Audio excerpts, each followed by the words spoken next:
குடிச்சிருக்கான். ஆமா. ஓடி வராங்கடா.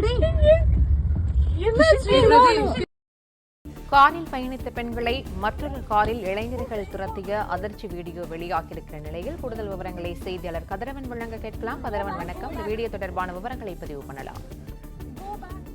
காரில் குடும்பத்தோடு பயணித்த பெண்களை சில இளைஞர்கள் சொகுசு காரில் பின்தொடர்ந்து வந்தும் அவர்களை துரத்தி தாக்க முற்படுவது போன்ற வீடியோ காட்சிகள் வெளியாகி இருக்கக்கூடிய நிலையில இது குறித்து போலீசார் தற்போது விசாரணைகளை மேற்கொண்டு வருகிறார்கள்.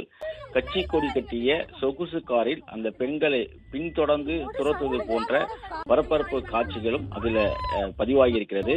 காரை நடுவழியில் நிறுத்திவிட்டும் வாலிபர் ஒருவர் கருப்பு நிற டிஷர்ட்டுடன் ஓடி வந்து பெண்கள் இருந்த காரின் கதவை தட்டி மிரட்டும் காட்சிகளும், அவர்களிடம் இருந்து தப்பி செல்லும் அவர்களை பின்தொடர்ந்து துரத்தக்கூடிய காட்சிகளும் வெளியாகி இருக்குது. ஒரு கட்டத்தில் அந்த வாலிபர்கள் காரை ஒரு இடத்தில் வழிமுறைத்து அவரை மிரட்டுவது போலவும் அந்த வீடியோ காட்சியில பதிவாயிருக்கிறது.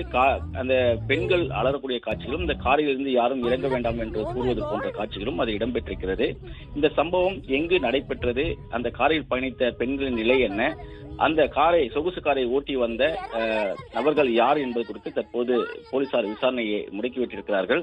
இது எந்த பகுதியில் நடைபெற்றது என்பது குறித்தும் விசாரணைகளை முடுக்கிவிட்டிருக்கிறார்கள்.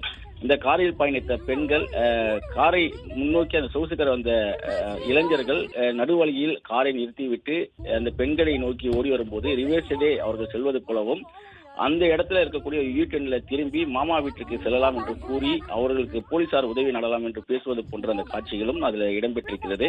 தங்களுக்கு பாதுகாப்பு இல்லை என கூறியபடியே தங்கள் மாமா வீட்டில் காரை ஓட்டும் வரும் அந்த வீடியோ காட்சி பதிவுகள் இருக்கிறது.